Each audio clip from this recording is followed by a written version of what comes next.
Nah, adik-adik masih semangat ya, karena kita sudah masuk ke tahap gerak melingkar berubah beraturan, yaitu ini bisa juga disingkat dengan GMBB ya. Nah, kan kita sebelumnya udah belajar tentang gerak lurus, gerak parabola, dan sampai ke gerak melingkar besarannya kan. Nah, sekarang kita bahas GMBB. GMB juga udah kita bahas. Nah, GMBB ini mirip sekali dengan GLBB ya. GLBB. Nah, kita review lagi ya GLBB. Kalau GLBB itu kan rumusnya itu yang kita pakai yang pertama apa? VT sama dengan V0 plus minus A kali T. Kemudian yang kedua itu ada VT kuadrat sama dengan V0 kuadrat plus minus 2 kali A kali S. Yang ketiga itu ada apa? S ya. Jarak kan S sama dengan apa V0 kali T plus minus setengah AT kuadrat. Nah, nanti kalau digerak melingkar ya, digerak melingkar, itu V itu kita ganti jadi omega. Dari S dulu ya. Jadi, nanti S itu kita ganti jadi theta, sedangkan V itu kita ganti jadi omega, dan apa lagi? A itu kita ganti jadi alfa.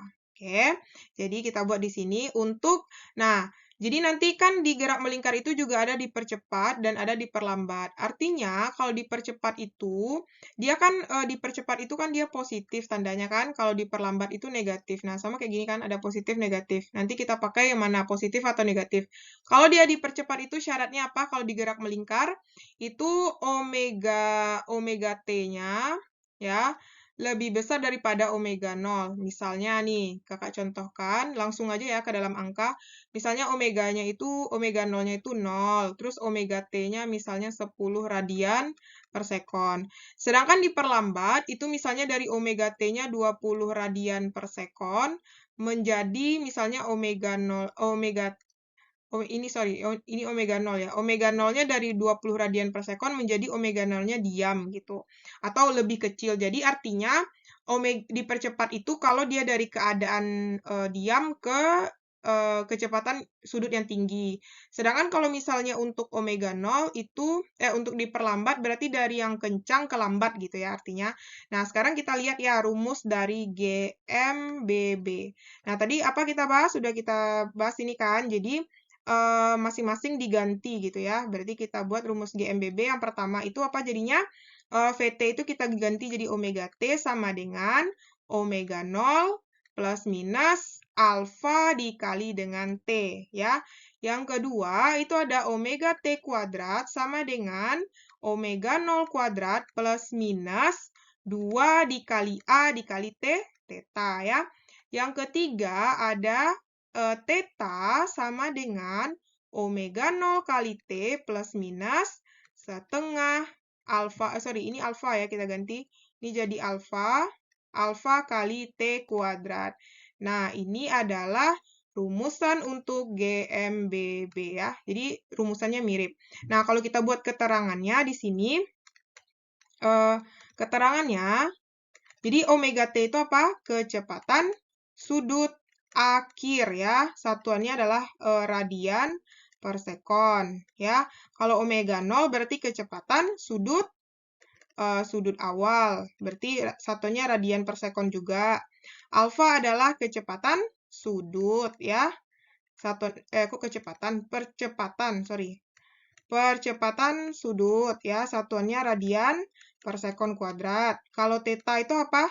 Sudut ya. Satuannya adalah radian per sekon, radian aja. Radian saja ya. Apalagi? Dah, itu aja kan? T itu adalah waktu ya, biasa ya, waktu. Nah, jadi itu adalah jabaran dari GMBB. Mungkin untuk lebih jelasnya, kita lihat contoh soalnya ya.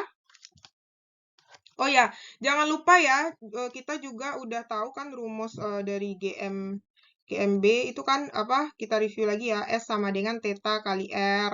Terus apa lagi? Kalau dia V, omega kali R.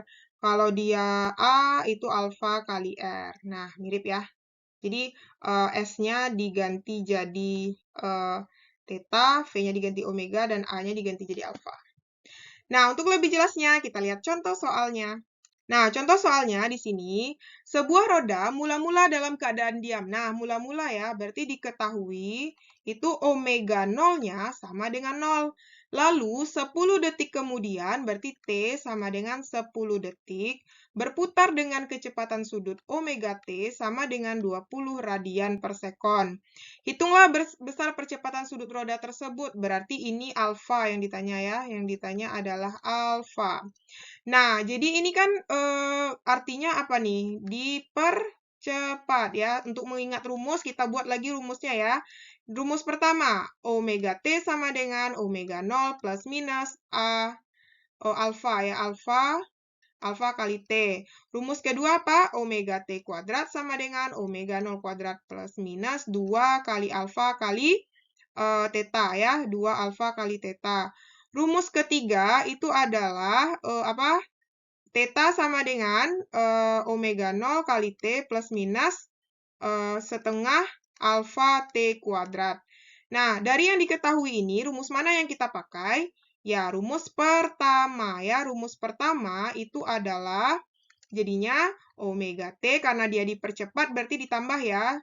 Omega 0 ditambah alfa kali T. Omega T itu 20, omega 0 itu 0, alfa yang ditanya kan T-nya 10. Berarti jadinya 20 sama dengan 10 alfa. Berarti pindah ruas, 10 alfa sama dengan 20 alfa sama dengan 20 per 10, yaitu 2 radian per sekon kuadrat. Nah, kayak gitu ya. Gampang kan? Nah, kita lihat soal berikutnya. Nah, untuk soal berikutnya, ayo berlatih. Nah, mungkin untuk sama-sama kita buat diketahuinya ya, tapi nanti untuk jawabannya silakan adik-adik cari sendiri, oke? Nah, yang pertama itu diketahui, mula-mula sebuah roda berputar dengan kecepatan sudut, berarti omega 0-nya sama dengan 20 radian per sekon. Namun saat mampu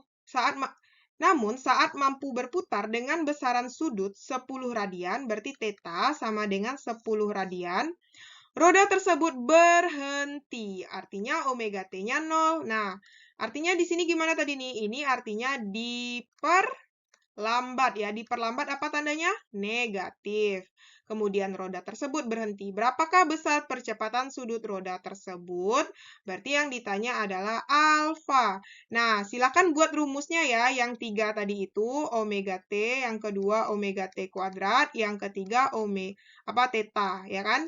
Nah, antara 3 rumus ini yang sudah adik-adik buat, kira-kira mana yang bisa dipakai untuk mencari alfa ya, yang ditanyakan percepatan sudut. Nah, kayak gitu ya, mana yang bisa kita pakai untuk mencari percepatan sudut. Oke? Kalau misalnya adik-adik udah bisa menjawabnya, silahkan komen di kolom komentar ya. Nanti kita diskusikan apakah jawabannya benar atau tidak. Tetap semangat, tetap rajin belajar supaya bisa memahami fisika dengan baik dan benar, oke? Nah, untuk materi selanjutnya, silahkan klik video berikut ini. Tetap semangat ya!